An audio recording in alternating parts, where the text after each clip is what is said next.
All right, tell me what we're doing here. This is called the hugelkultur bed. Hugelkultur bed? Yes. It's a German A German garden concept? gardening concept, I guess. Okay. Hugelkultur means mound garden. Hugelkultur, I think is how you would spell it. So we had these at our other house, right? Yeah, and they did really well. So. They're a little harder to do in Missouri. How come? Well, the digging here hasn't been bad. No, but for typically people that are in really rocky areas, this can be problematic because you do have to dig down into the ground. Okay. What we do is we dig down 1.5 feet, 2 feet, and then we lay a bunch of logs and organic matter. So we're going to put logs, sticks, old leaves, compost down the bottom. Okay. And that way everything will decompose and those logs will suck up the water that we desperately need in the summertime. So in the summertime when everything's drying up, those roots will go down, reach those logs, and they'll get them. The moisture. So when we did these before in the past, we had a lot of good luck and we actually did not have to water our gardens as much. These logs will break down over time. I know that some people are concerned about hugelkultur beds that the logs will sometimes like steal nitrogen from your garden. And I think that there is a time of adjustment with them, and but they do just keep getting better as the years go on, right, babe? Yeah, because the top foot is going to be good soil, but there's not going to be any.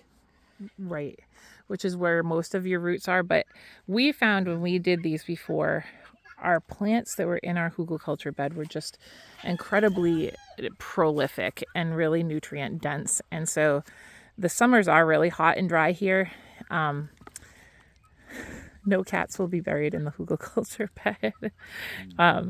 And so we'll be putting these logs in here, and they are a lot of work in the beginning, but they're really worth it as time goes on. They're in. Yeah, once they're in, they're in. And then you just kind of amend and add to the top of the soil over time. But so these mound gardens create sort of a mound shape, and it gives you the opportunity to grow like everywhere around the top of the mound. So sometimes people will grow like on the back side of the mound where you would get more shade.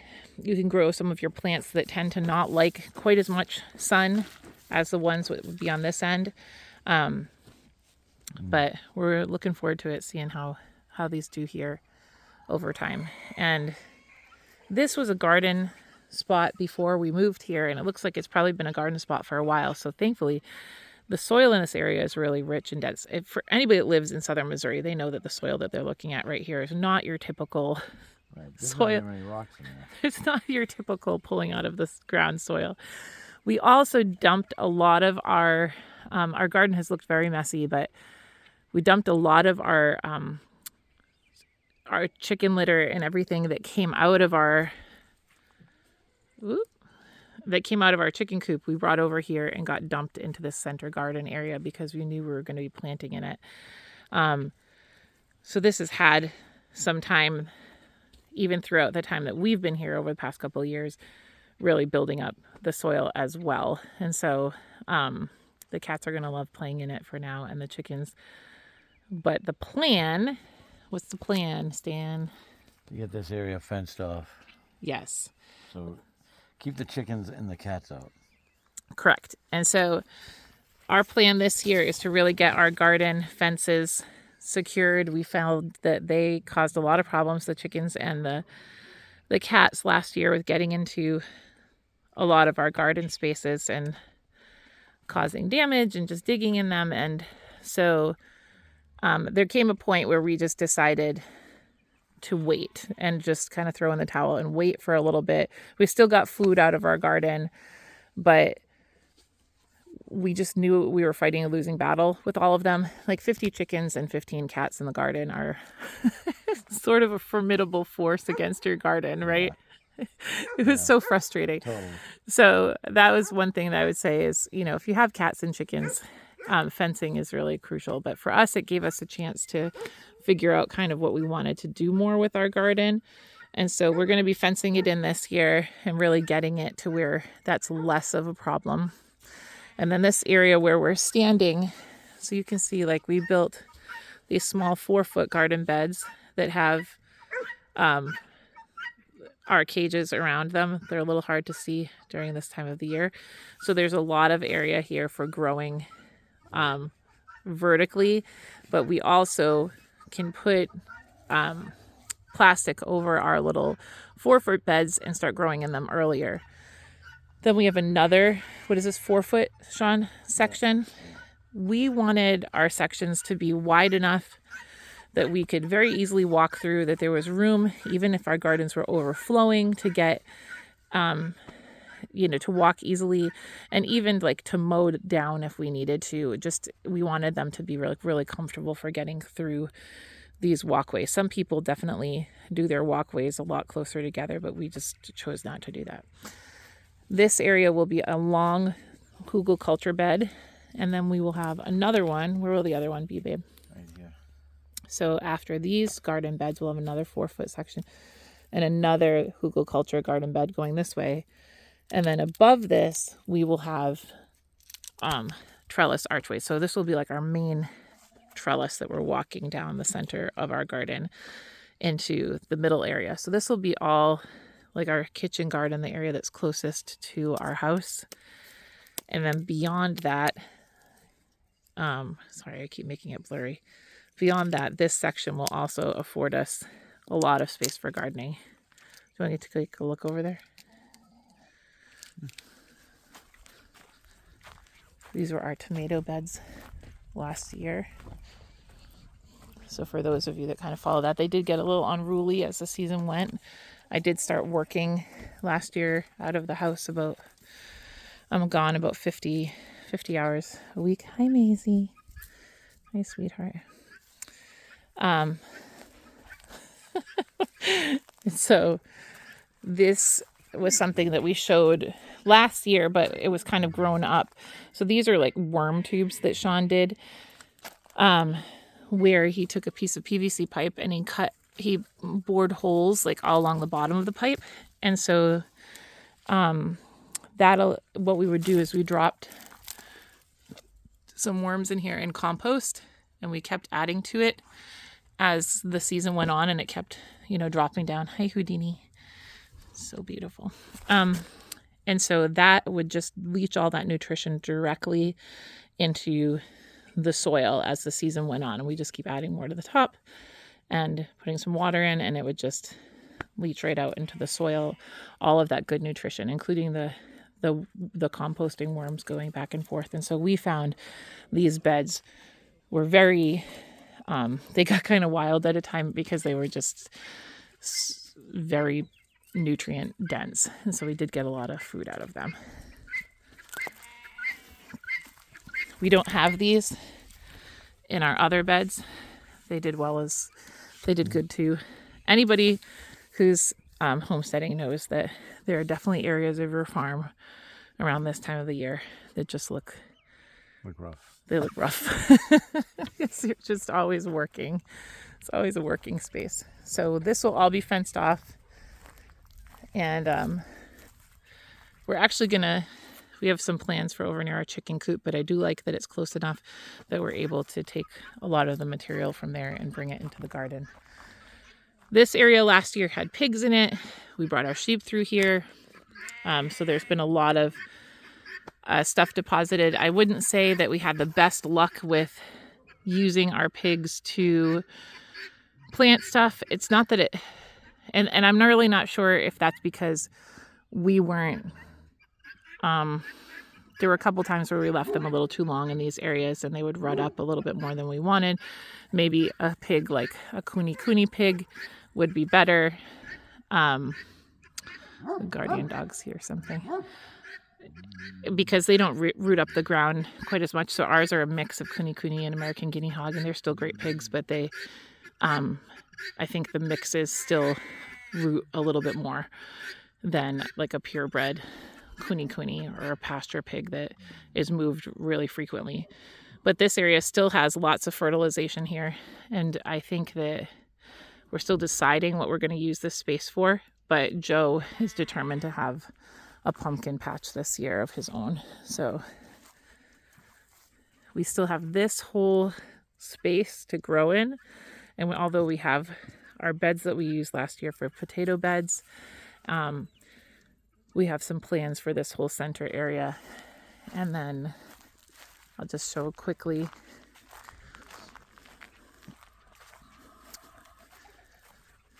Our chickens got moved up here in chicken tractors for the winter, just like they did last year. So we're using kind of like a deep litter method in here with them. They've already buried their bowl. If I open the door, they're all gonna fly out. But basically we're putting shavings and straw in there for them to continue to put litter in and break down. And they're safe here from the cold. They're doing really well. And so it's easier to take care of them in the winter time when they're closer to the house. This was the space where they were last year. And this area, can you show me with your broad fork what it looks like where they were last year? So this was just grass last year.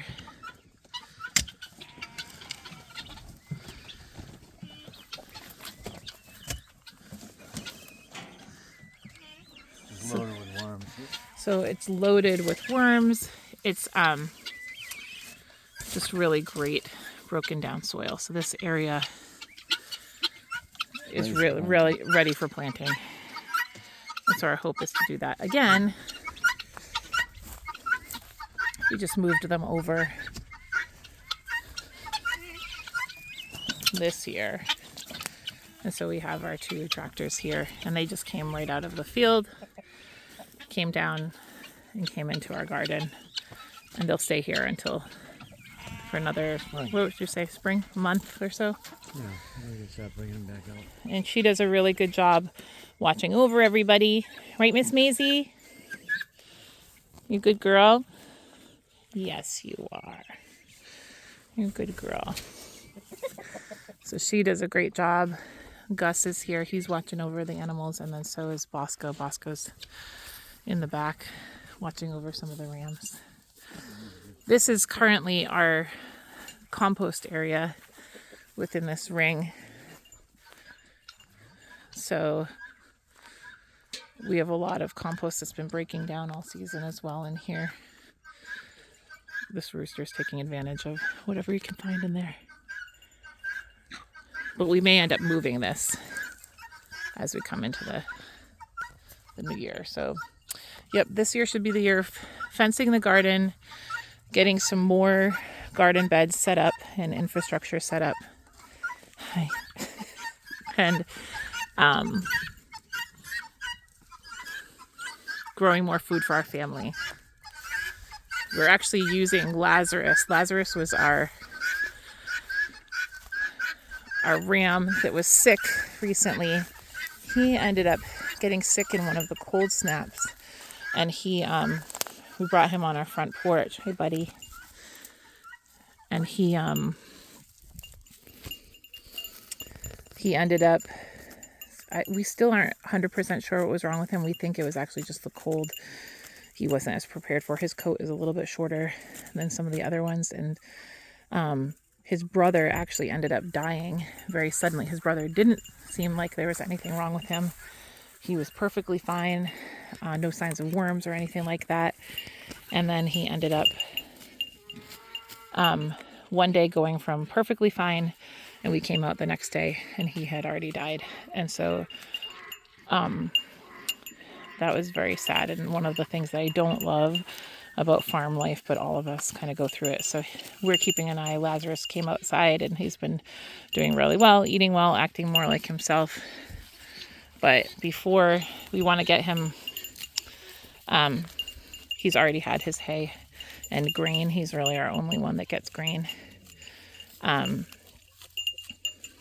we're trying to get his condition kind of back up and check in. We can check him just more easily while he's close to the house. So Sean's been using him to kind of graze down these thicker patches of grass that we have in our garden. We just keep moving him, so he's already grazed down like all these areas, and we're just moving him around. He's like our little lawnmower. Are you like our little lawnmower, buddy? And he's doing a lot better. Hey, bud. So,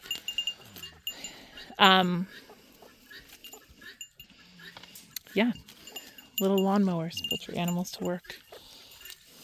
And then this is what we've got going on for the soil in this area that we used last year. So we haven't really touched these beds since the end of the season, but I think we're all getting the bug to really get things ready. Right, Sean? Yeah. Okay, so speaking of bugs, I'm going to flip this around so we can talk to you a little bit about our changes this we both look like.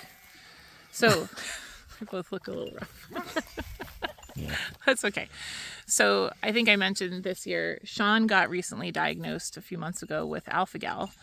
And so for those of you that don't know what alpha-gal is a tick disease that is, I'm standing on a hill, so I'm going to move over this way. Alpha-gal is a tick-related illness that's caused by the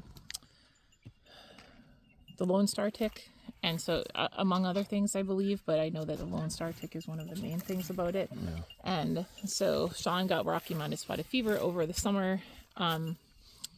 We have a history of Lyme disease and a number of other co-infections and stuff in the family. But this past summer, I had a feeling that he was battling a tick disease. And so we went into the doctor and talked to her about that and had that confirmed. And then a few months later, he started getting sick. And so he sort of, and then for about a month straight, He's getting hives. he got hives like every Daily. day, like every day for a month. And then at one point he finally like ate some meat that made him like super, super, super sick, for like a week. So alpha-gal is a tick disease that creates, it's like an acquired allergy. So he never had this allergy before, but it creates an allergy to any type of meat, red meat, or any meat that comes from mammals. So you can't have anything that comes from mammals. And that's pretty much like the common thread among alpha-gal, is that everybody's allergic to meat and everybody's allergic to mammalian meat and can't have any mammal type products. Okay, so it's not like, we raise cows and sheep and pigs Yeah. and, Everything we raise. and everything we raise on the farm.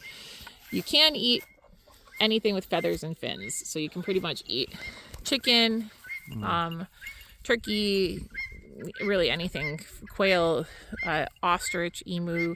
So a lot of people will substitute ostrich and emu for red meat because it tastes the same, but it is quite expensive.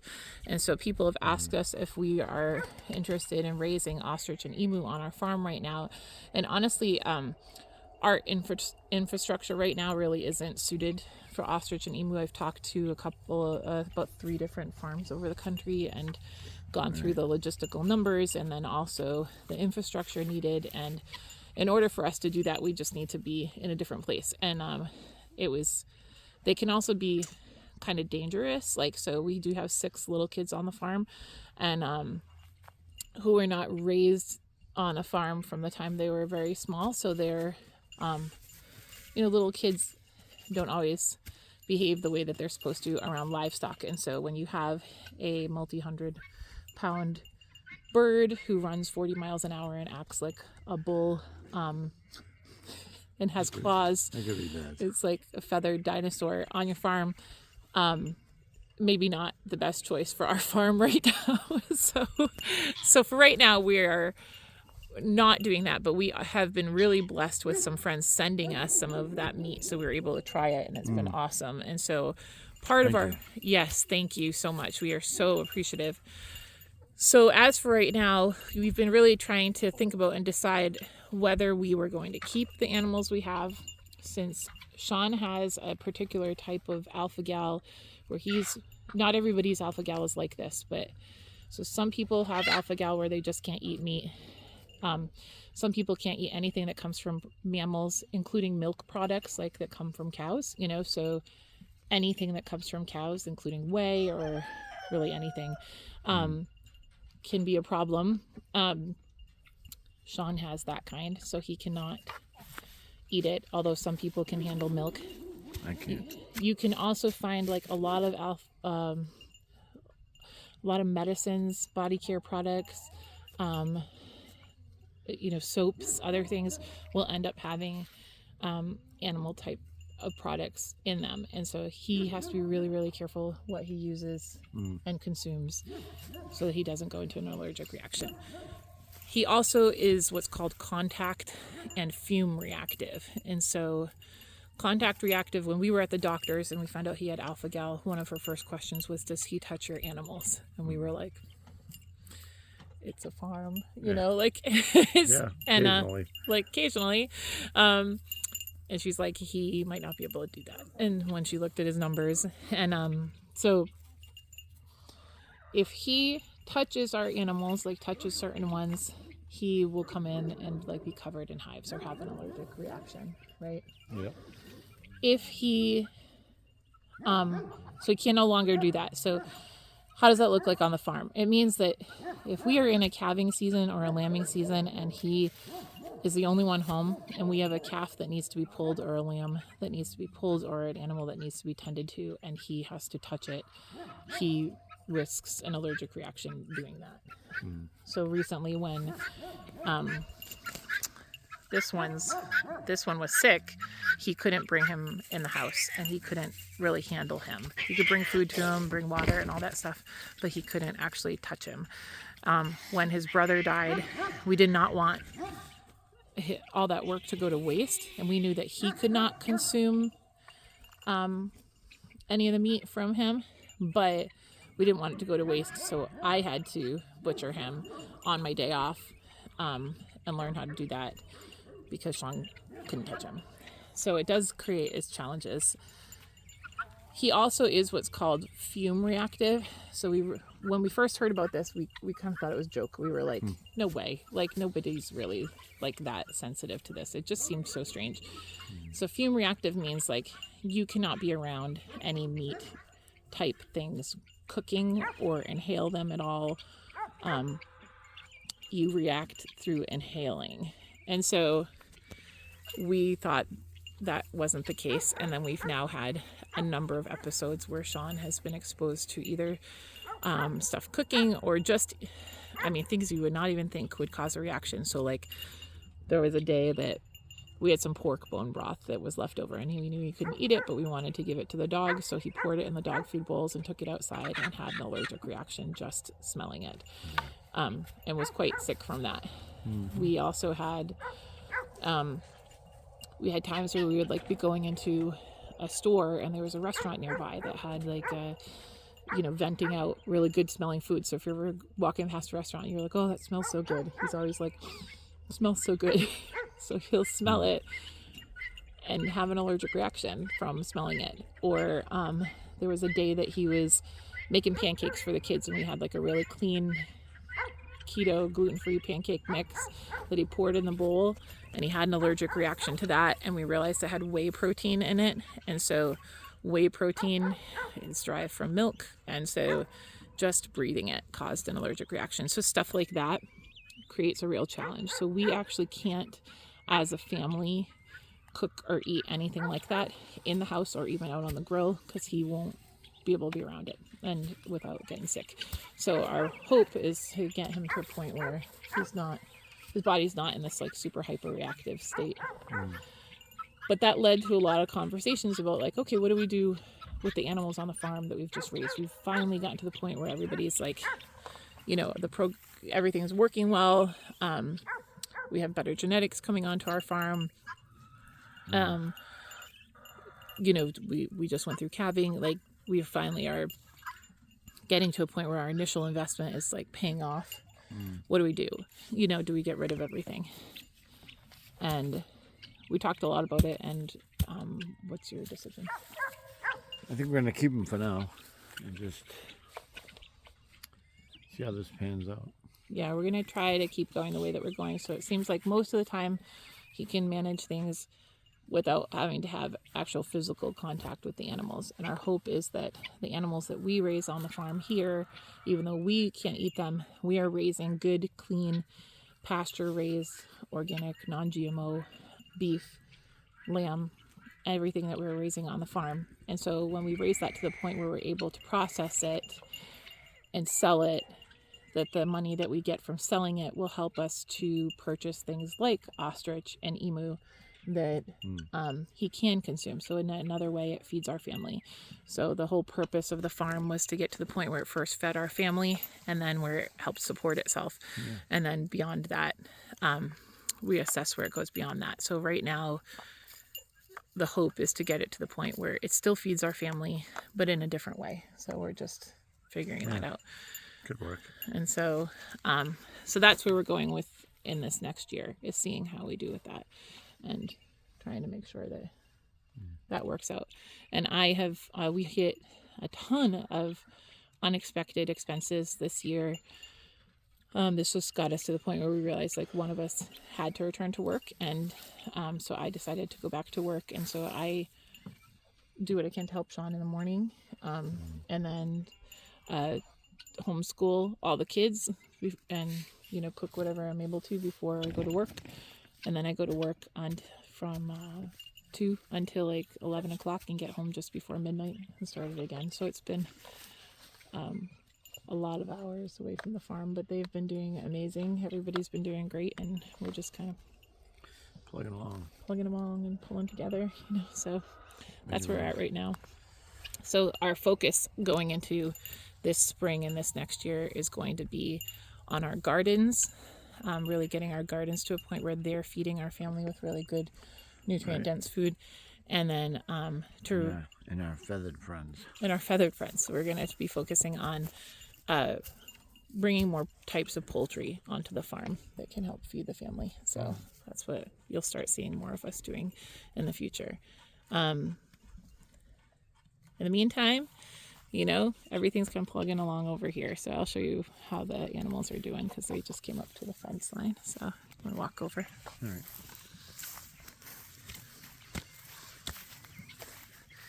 It's a beautiful day.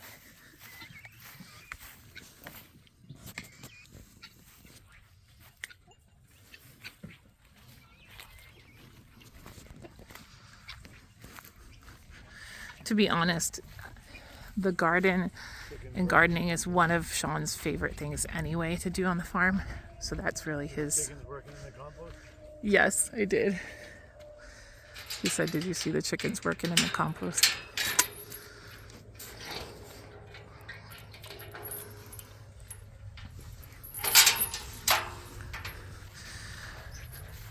So we had a recent cold snap, like a pretty severe freeze and a string of cold days. And so during that time, our cows before that were out a bit further away from the house. And so they were coming back. But we made the decision to, even though we typically rotate them every day, to bring them into a larger area that was a stockpiled area, so that our hoses could reach more easily to where their watering area was, because we don't have water that goes all the way out there. And in the past, we've had to deal with frozen hoses and breaking buckets out there. And so this year, we didn't want to do that. So the water is up closer. It was actually so cold that a few of the hoses, even though they were empty and drained, when Sean went to drag them, they snapped in half, you know, the hoses themselves. So here's Auntie and her beautiful little boy Pilgrim, who was born on Thanksgiving Day and takes after his mother with that white face. Hey there. And then we call her Auntie, and we always have, because she always watches over the other babies. As you can see, she's babysitting Jermaine, who is actually the calf of... Hi, Auntie. Hey, Mama. So Jermaine she's super protective, but Jermaine is a heifer that came from our registered 50% South Pole Rosie. So her numbers are 1449. And then these two are both calves out of a son of Broadway that came onto our farm last year. And then this one that's coming over right now, he is our steer from the previous year. So he actually, Buddy is Jermaine's older brother.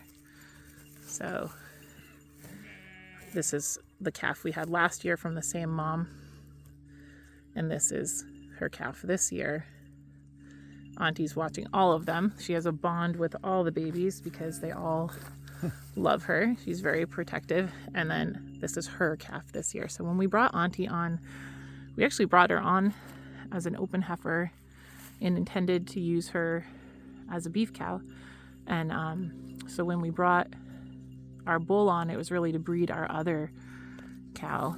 And inadvertently she got bred, and so did 2060, our other open heifer that came on. So all three of them got bred.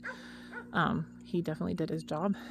And then unfortunately we lost 2060's calf, her first calf, a few days before Pilgrim was born. She had given us a heifer, but she was huge, really like a big baby, and so she must have had some trouble birthing her.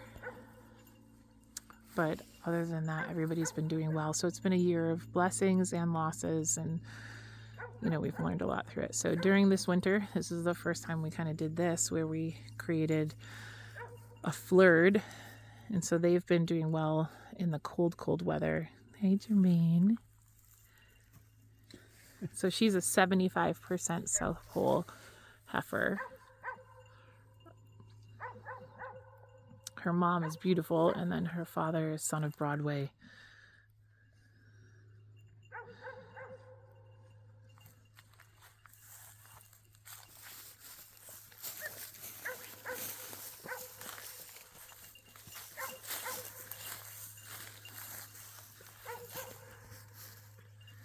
So we brought all of our cows down this way. They've been getting hay kind of distributed throughout this field, and they've been doing well with it.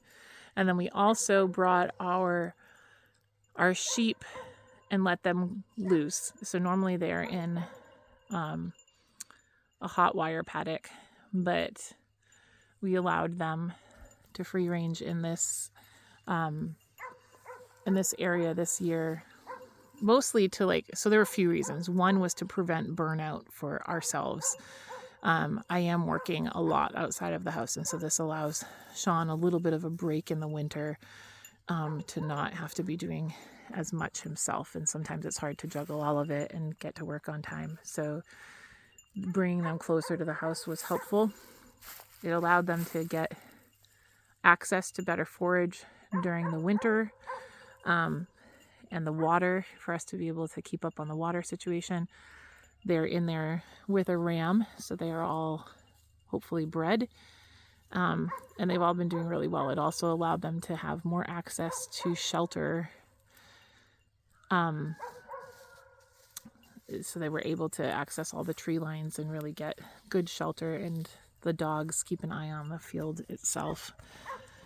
The other reason is that livestock tend to sometimes have issues with parasites, and the parasites that affect sheep and their rumen typically do not affect cows, and vice versa. So the parasites that affect cows do not affect sheep. So grazing them in the same space means that the sheep are going to inevitably ingest some of the parasites that came from the cows, and the cows are going to ingest some of the parasites that came from the sheep, and they are going to die within their rumen, and they are no longer going to continue that parasite cycle out onto our field. So when the grass is low like this, and it's much more likely for them to have more access to those things, this allows them to sort of benefit each other. So they call this a flurd,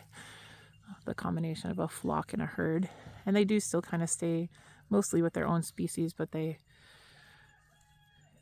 been doing well, and this is what has worked for us this year, with the weather this year, with our pastures this year, with our family circumstances this year. And then as spring comes, we'll go back to a more intensive rotational grazing program. Do you have anything you want to add? No, I think you covered it all. Very good, too, I might add. You tell which one of us is the talker. Which one prefers the other one to be the talker. So, Yeah. but and then which one's the worker? So one of these guys is the silent hero of the two of us. I really couldn't do all of it without Sean. No, we're a good team. We're a good team. So yeah, it's been a difficult year in a lot of ways. How would you say? Like, we've definitely had our challenges. Yeah. But We trust in God. And things will all work out.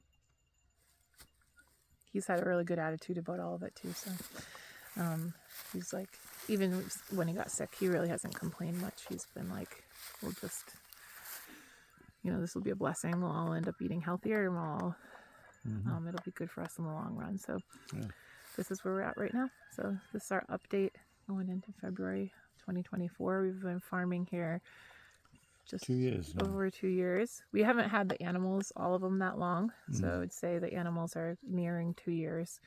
But 2 years in, we've learned a lot. The farming will teach you a lot about yourself. So anyhow, you have a great day. Take care. Like, subscribe, and share to Full and Family Farm. And God bless.